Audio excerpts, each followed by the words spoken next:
Alright, this video is going to show you how to make and design your banner. So if we look here real quick, let's just check these out.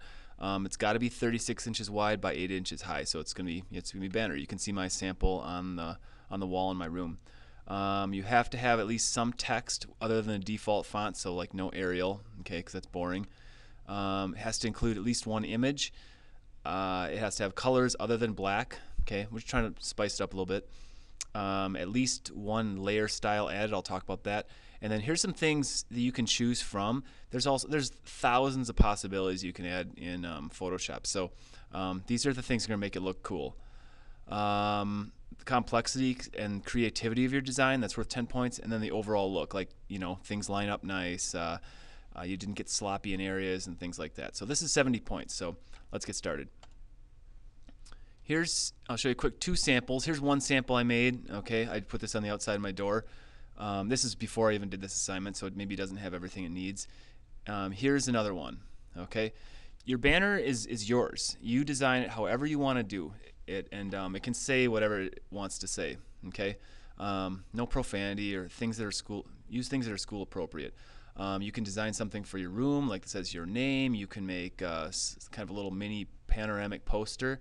If you don't know what a panoramic is, this is called a panoramic picture, where it's really a wide picture. So that's the first thing you got to do to start off with, is decide what you want your banner to look like. But let's check this out. So we start with a new document. We're going to switch this to inches. It's going to be 36 inches wide by 8 inches tall, and I'm going to use a fairly decent resolution. So I'm going to say 150. Okay, and keep in mind some things here. This is only showing 12% of this, so this is big, but it's only showing that much, so we can fit it on here. Like if I would zoom into 100%, you would only see a very small portion of this, so just keep that in mind. Next, I'll kind of design the banner that I did as my sample. So I like sports. I like Milwaukee Brewers, so I was going to design something like that. So. And I'll try to come back and forth to this to kind of touch on a bunch of these things too. So I guess first we'll decide on a background. Okay, you can either do a picture or a color. A picture, you're just going to copy and paste from the internet and put it in. I'll do a color with a gradient, because that's one of the things here. So if I wanted a color, I think it's right here. Choose a gradient. And right now it's going to go from black to white. All right, so if I'd pick two colors like that, and oops, why didn't it do it? Okay, there's one of my colors, and here's the other color. Now if I do a gradient, and basically I just drag across, and I'm holding my mouse button down, a gradient is a transition from one color to another color. Okay, and this one's going to be really ugly because I'm just showing sample tools. So there's a background. If you just want to do a solid color, just pick the paint bucket. Okay, so now, since I put that gradient in, it's kind of like messing with it. So normally it would just fill the whole thing in, but let's just take that stuff out. Okay, next we want to put in some text. You can get pretty big with your size here. And here's how we choose a font that we like. Okay, we probably should switch the color. How about something that'll be good for now. I want it to stand out. And that didn't look like it was gonna. I don't like that. Can't even read it.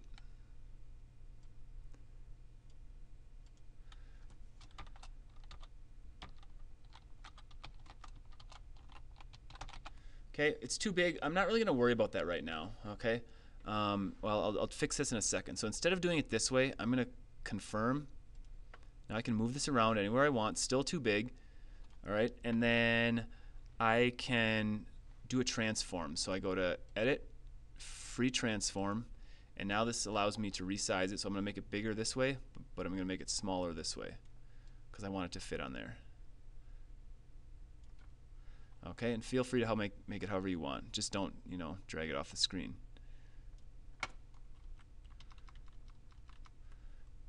Okay, and remember, I need a logo still there, so I should probably make it a little bit smaller. All right, and then just as long as I'm here, actually I'm gonna skip that. I don't want to talk forever on this video. You can go find a picture, copy and paste it right here. You know, on my sample I put a logo there, so you can do that. I don't think I need to show how to do that. One of the things I wanted to get into though was the text effects. Okay, so I have a layer right now. It's a layer of text. If I double click quickly, there's all kinds of stuff I can do to this. All right, so just play around here. Like here's bevel and emboss.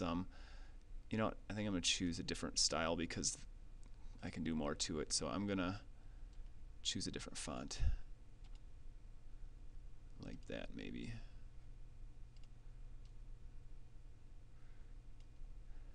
Okay, and I want a different color too, so I can you can see. Let's do that. Oops.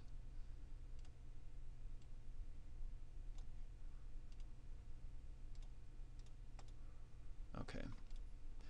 Now we double click in here, and now we can do all kinds of stuff. These are called layer styles, and you can do it to other pictures too, not just text. But if I want to put a drop shadow on, I'm going to zoom in first so you can see it better. Okay. Double click here, and like there's so much here, there's no way I can show all this. So one of the ones I kind of like is drop shadow. Okay, it adds a little drop shadow on, and I can play around with these things here to make it look more or less. So if I double click on this, I can make it bigger, like a bigger drop shadow, or less. Okay, spread, I don't really know what the difference is between spread and distance. Size kind of blurs it out if you want, or less. So that's something you can do. I can also change the color, so it doesn't have to be black. If I wanted that to be green, okay, I don't know why I didn't switch to green. There we go. Okay, it can be green. All sorts of stuff you can do. You can do, it's another one. Emboss is another popular one, okay, where it kind of either raises your letters up, or a bevel. Okay, you can put textures on. It's starting to look a little messy and stuff, but you can do all kinds of stuff to this. So definitely play around in here. It's one of the requirements to at least put some kind of styles on your text. Okay, so that's that. Just gonna be playing around. Maybe save frequently too, and save at a point where you like it. Because right now I don't like this at all, but I'm already like 20 steps past where I probably want it to be. So you can use this step backwards and undo, but you know, it's easier if you save at points where you really like how it looks. Okay. Transparency is another thing I'll talk about, and that's basically how much of this you can see. So I cannot see through this at all. Okay, if I wanted to be able to see through this, okay, now it's partially see-through, and you can do that with different things. Okay, and sometimes there's reasons why you'd want to use that. Probably not in this case though. Like maybe if I put a logo on here and I didn't want it to fully show up like the rest of it, I could drop down the opacity. Okay. What else here? You could use the invert. If I put some, well, you know, I don't want to do that.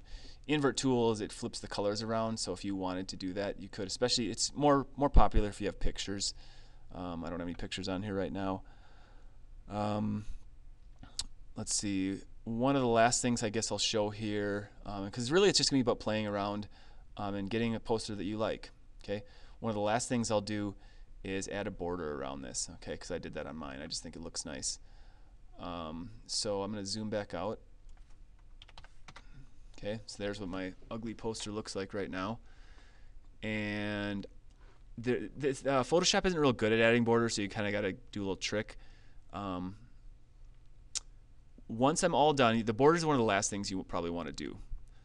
So I'm going to merge all these layers together, so I won't be able to make any changes to this after I do this.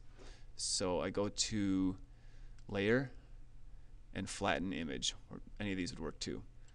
Okay, now it's all one layer. I cannot mess with any of the layers anymore. But I want to make a border now, so I'm going to go to image or canvas size. Here's my size right now, and I'm basically going to decide what I want my border to look like. Okay, let's say we want a 1-inch border around this. So hold on, before I do that, you need to create a new layer for it. Okay, then go to image, canvas size. I'm going to change this to 37. I know that's bigger than we would need, so I'll come back and fix it later.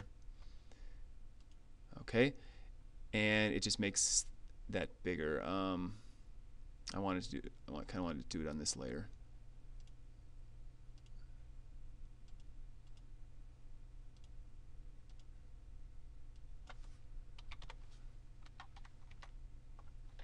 Oops, so I did something wrong.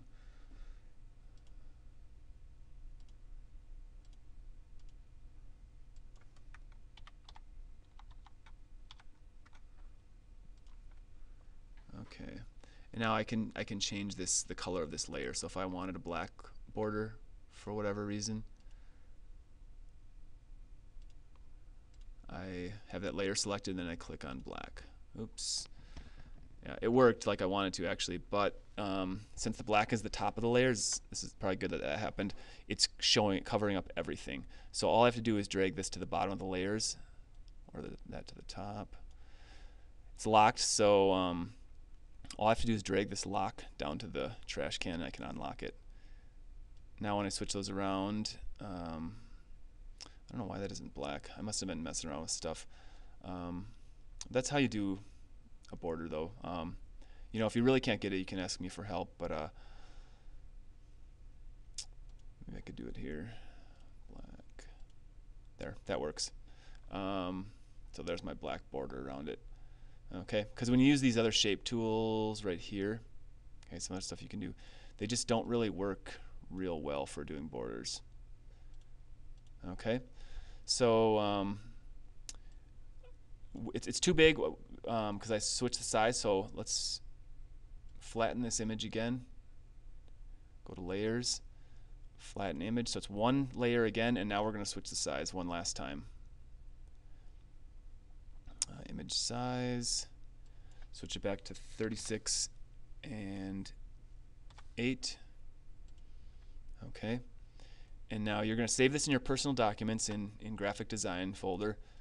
So we go to save as. It has to be a JPEG picture, okay, because that's the way the printer takes it. So don't worry about this because you're not going to save it on your desktop, but put your first and last name on it and what period you're in. So let's do period 1. Okay, save it in your personal documents, and then you're going to take that and put it on the flash drive so that I can print it for you. Okay. Like I said, follow this. There's so many possibilities. Your poster can look however you want to look. It's just how good are your skills with Photoshop and how much time you're willing to put in on it and to make it look how you want.